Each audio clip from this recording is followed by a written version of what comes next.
Shadanandamayi Kali Mahakale Manmohini Shadanandamayi Kali Mahakale Manmohini Tumi apni najo apni gauma apni najo apni gauma apni dauma karotali Shadananda Mayi Kali Mahakale Manmohini Shadananda Mayi Kali Adhibhuta Janatani Shunno Rupa Shashibhali Adhibhuta Janatani Shunno Rupa Shashibhali Brahmanda Chilona Jakon Brahmanda Chilona Jakon Unnamala Kothai Beni Shadananda Mayi Kali Mahakale Manmohini Shadananda Mayi Kali Shade Matra Tumi Jandri Amra Tomar Chandre Jali Shade Matra Tumi Jandri Amra Tomar Chandre Jali Tumi Jemni Chala Temni Choli Ma Jemni Chala Temni Choli Ma Jemni Vala Temni Boli Jemni Vala Temni Boli Ashanto Kamala Kanta Diye Bali Galagani Ashanto Kamala Kanta Diye Bali Galagani Sharvarashi Dhore Oshi Sharvarashi Dhore Oshi Dharma Dharma Dutta Kheli Shadananda Mayi Kali Mahakale Manmohini Shadananda Mayi Kali Mahakale Manmohini Tumi apni najo apni gauma apni najo apni gauma apni dauma karotali Shadananda Mayi Kali Mahakale Manmohini Shadananda Mayi Kali Mahakale Manmohini Shadananda Mayi Kali.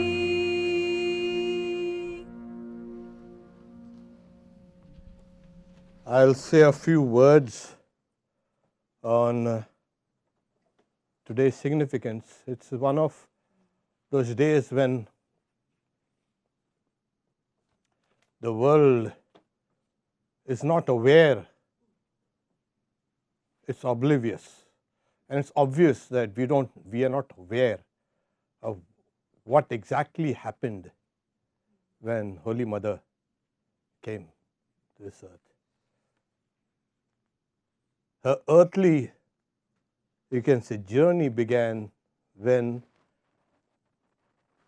her mother, she had gone to her parents' house in Shihor, and she was returning, and she felt a call of nature, and she went to relieve herself, but Holy Mother later said it was a wrong call.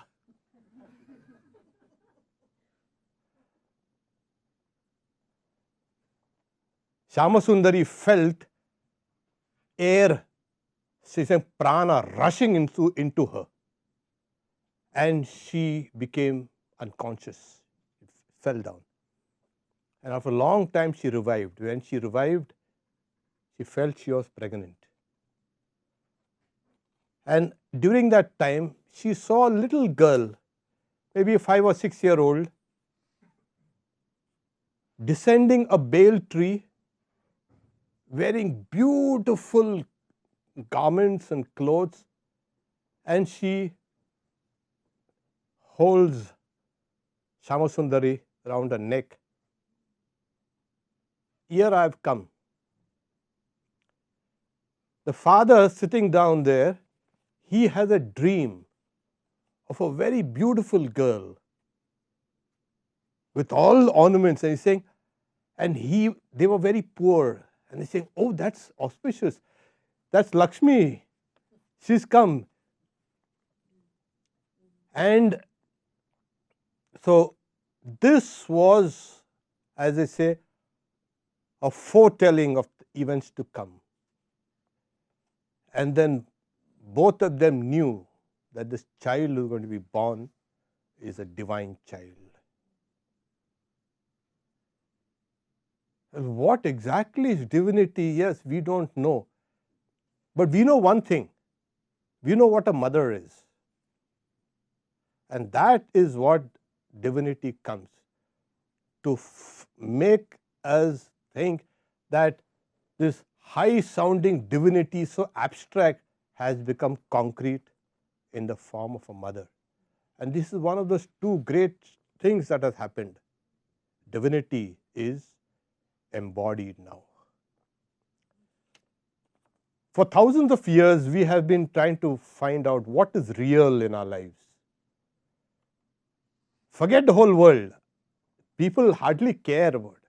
Only nowadays they are reading about in the newspapers and all. People who are interested, what is real? And with our expanded consciousness in today's world, this question is becoming more and more pertinent and persistent.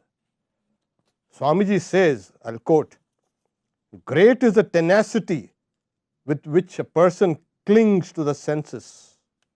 Yet, however substantial one may think that the external world in which one lives and moves, there comes a time in the lives of individuals and races when they involuntarily ask, is this real?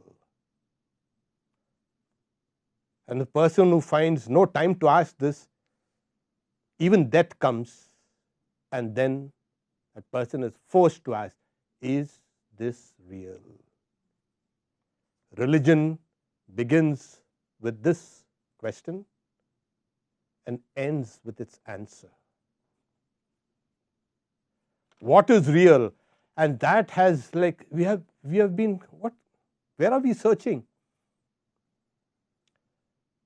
There is something within us. It's an axiomatic truth. We exist. Nobody goes around saying, I don't exist. Everybody has. It is self-evident. I exist. And with that I exist, I know I am a conscious being. So this existence and consciousness. And there is nobody who loves us like we do. Nobody. Yes. That also is a quality of that consciousness and existence. That's why Vedanta, they said it is existence, it is consciousness, and it is love, bliss, it's love. These are the very nature, not the qualities, the nature of reality. And because Vedanta wants you to understand that reality has to have an identity, you cannot have a reality which is floating about, which is too abstract. It won't do. It has to have an identity. And what is the identity? Well, on a small scale, it's you. Yes. Now reality has an identity. Okay, this is what it is. We'll come down to the macrocosmic scale later. But if you ask us, yes, We are real. There is no doubt about it. Except when we are intoxicated and all, something like that. But that's a different story. How do we manifest this reality? And in the Upanishad, this comes Satyam, Vada, Dharmam, Chara. You have to speak that reality. And that reality is the truth. That is why you have got to speak what is true to you. Forget what the books have said. Speak the truth. You have to speak the truth because it is you. You are truth. You are the real. And you have to speak it. You have to think it. And you have to work it out. People have been deliberating what is real. I cannot understand why they are deliberating about it. It is there within you, and you are manifesting it to the. So this Atman, this truth, this existence, this consciousness and love is manifesting through you. That is what our life is supposed to be. And we know how we fall short of the ideal. We are struggling, we are grappling. Every time we speak, we say, that's not correct. And we grapple with that. Next time I'm going to do it correctly. And this self-correction goes on throughout our lives. If you don't, you're deceiving yourself. It's a simulation. And nobody can simulate really love or truth.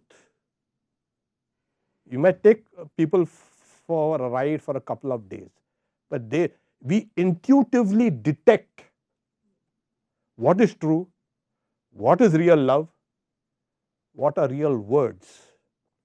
So this is what our life should be. This Atman has to be manifested through our thoughts, words and deed.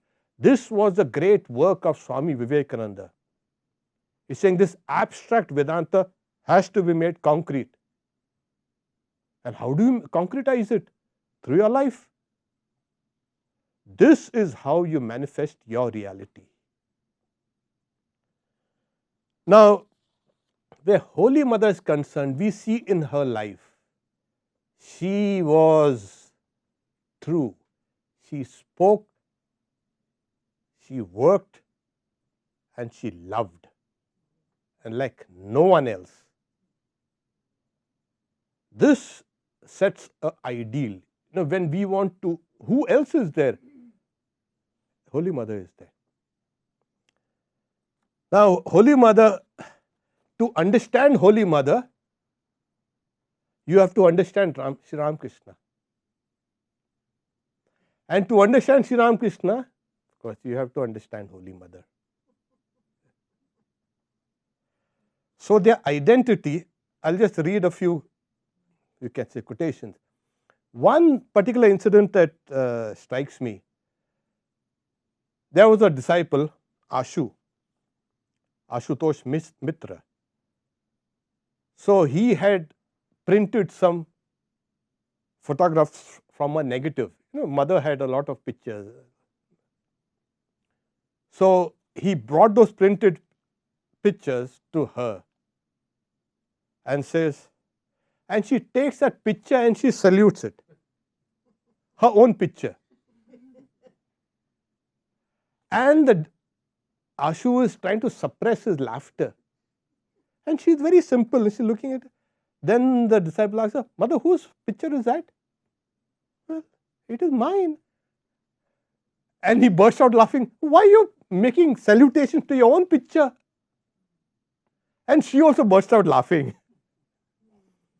Oh, the master is in this picture too.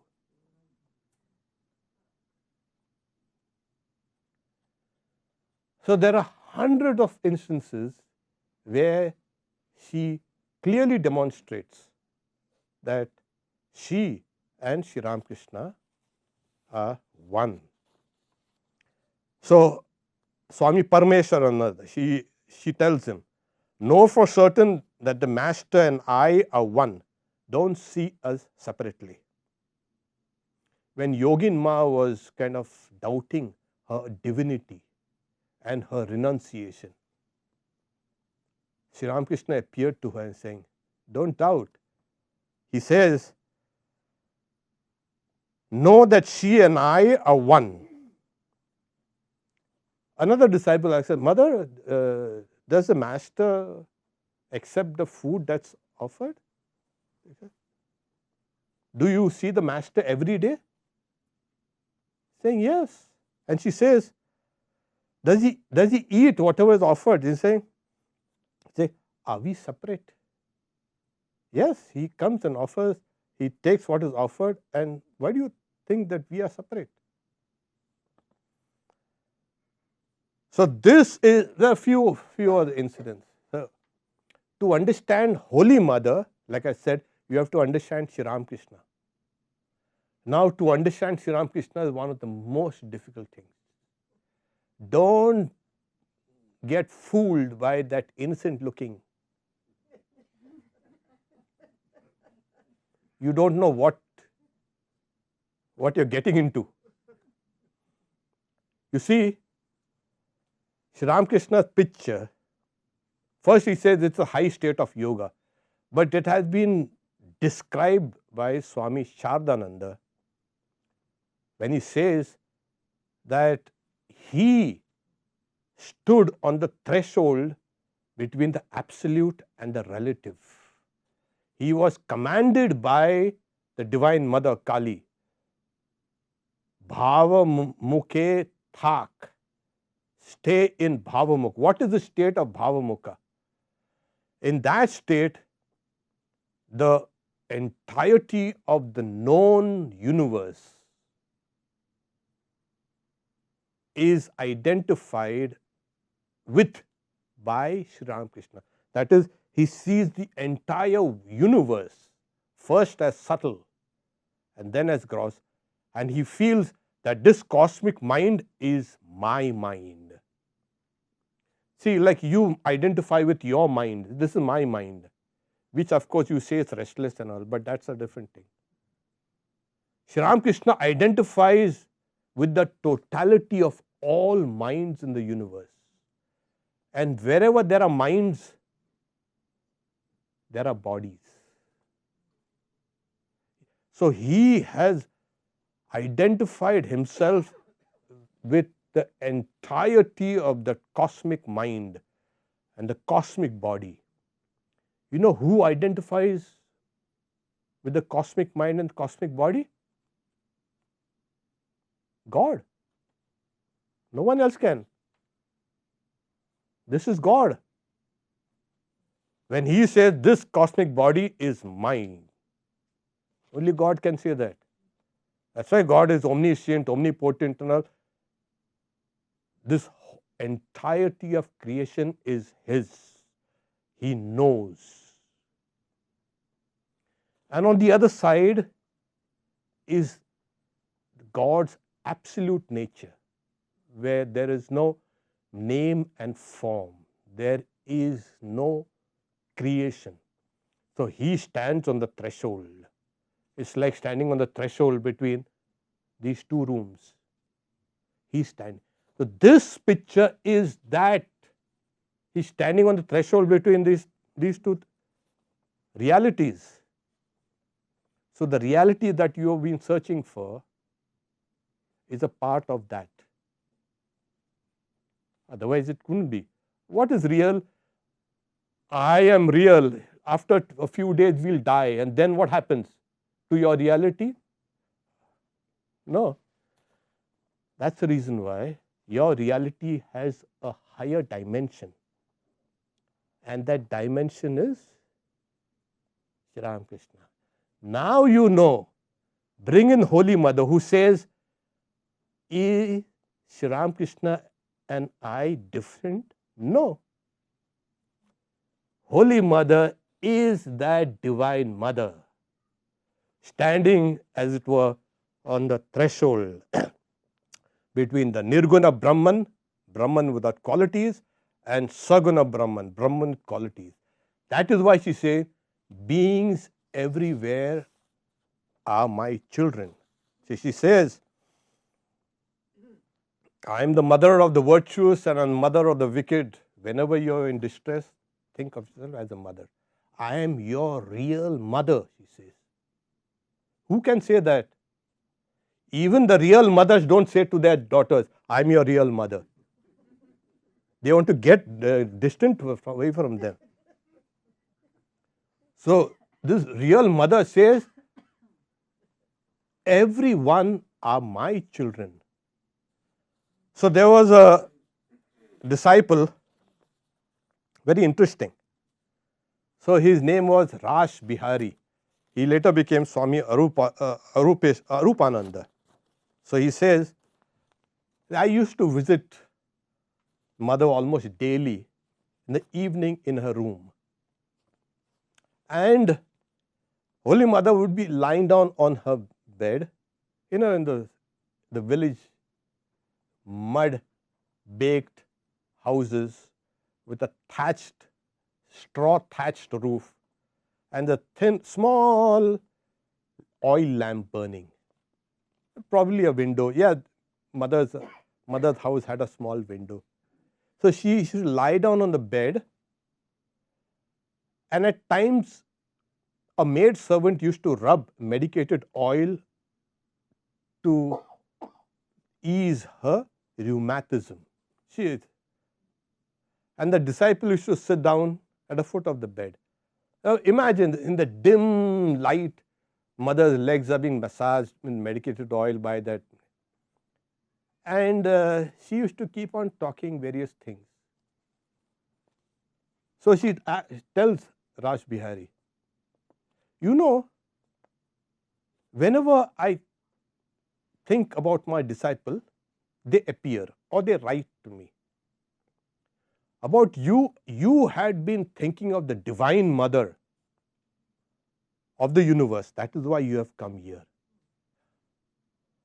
Now this is the most paradoxical scene that you can ever imagine. Holy Mother, old and worn, struck with rheumatism, with her legs being massaged to ease that pain, and she's saying she is the Divine Mother. And because you are thinking of the Divine Mother universe, you have come here. It's only when the mind has become pure then you can understand that this is no ordinary being. Yes. So the disciple says, are you the mother of all? Mother says, yes.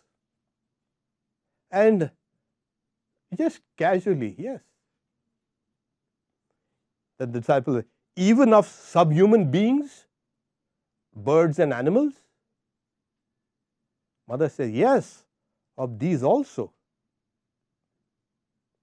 Then the great question, why do they have to suffer so much? Then she says, in this birth, they must have all these experiences. So the Divine Mother, who is God, one with Sri Ramakrishna, knows what is creation. Don't jump about saying, I want to eradicate pain, I want to be constantly happy. Sorry, that's a pipe dream. Don't even try it. Accept it. Because Mother herself accepted, because she being part of creation. So what do? We try to manifest that higher dimension, that reality which is us, through our thoughts, words and deeds. And how do we do that? We are so weak. That's why she has come. Keep her in your thoughts, in your words and in your deeds. Holy Mother says, those who have sincerely prayed will come to me here. That is so if you cannot love everybody, start loving this. And it's not a picture anymore now. It is your own reality. then will come that transformation that Swamiji and Sri Ramakrishna all have come for, to awaken us. This is the purpose of all, to awaken us to our own reality, to our own glory. You know how glorious the soul is? It's immeasurable. How puny, how little, how small we have become, because our thinking has become small. When you speak like the mother. This is what it is. You speak with authority. You speak the truth. This will bring in our own, you can say, understanding of ourselves. What a tremendous power there is within us. Tremendous glory. So the way to Holy Mother is through her human element. Read about her. Think about her. There will be a great transformation. Om Shanti Shanti Shanti Harihi Om Tat Sat Sri Ramakrishna Arpanamastu. As you know, it's a customary practice to have the prasad. Prasad purifies your body and mind. So this is the first step towards manifesting your own reality. So eat heartily. I want to make two announcements. We have most of you, we just kind of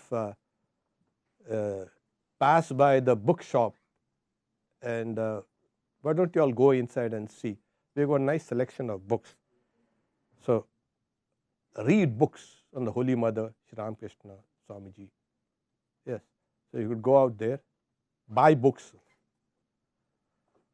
Also, about members, the membership, those whose membership is due, please pay your dues. And new members can either meet me or Swami Avikarananda or Swami Brahmatmananda, any one of us. Thank you very much for coming here today. So this is a blessed day. We hope that we will continue to carry Mother's message and life in our hearts. That is the best way to do good to the world. There's no other better way. You try to do it. So do good to the world through Mother. Om Shanti Shanti Shanti. So while we are getting ready, so Raka will sing a song for us. We can sing Quietly Waiting. Yes. Yeah. Maharaj, there may be new people who have no idea about our setup here, our arrangement, what's about to come. You know what? Yeah. Follow the crowd and ask. But we have, yeah, you're right. We have dining hall downstairs. So you get down. And please be careful when you descend the stairs. Okay? And we will say our prayers and then we'll start. And so Raka, join Raka in this. It's a beautiful song, Quietly Waiting. It's like it's our song, you know. So. Can someone find the page number? That's 92. Okay. 92. Huh? Quietly Waiting on page 92. Sing Brahmanam downstairs. Brahmatmanam. I made an error. Oh, you did? Okay, good. Okay, thank God. Yeah.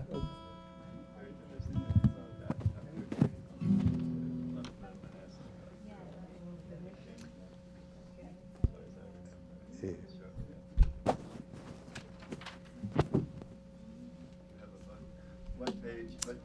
Page 92. Quietly Waiting. There's a few books here and there. We need to get a few more someday. I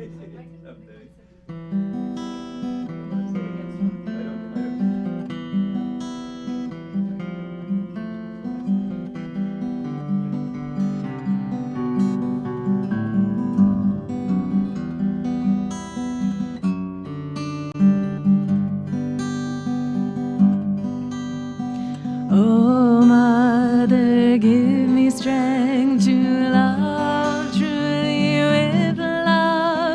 that just offers everything, not holding back anything.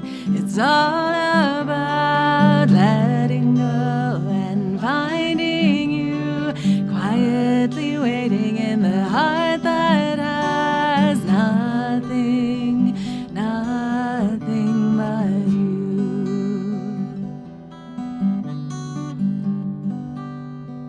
Oh, Mother, may I have the simplicity to surrender everything that I call mine, past, present, and future.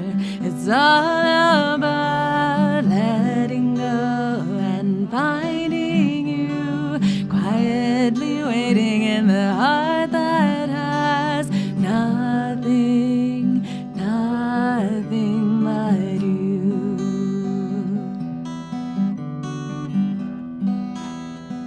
Through all the tears and the pain, through the joy and laughing, through our birth and our growth, aging and dying, it is you alone, dear Mother, who has always been here, quietly waiting. Oh, Mother, all I want is yourself. This is all I ever need, nothing more, nothing else. It's all about letting go and finding you, quietly waiting in the heart that has nothing, nothing but you. It's all about letting go and finding you, quietly waiting in the heart that has nothing, nothing but you, nothing.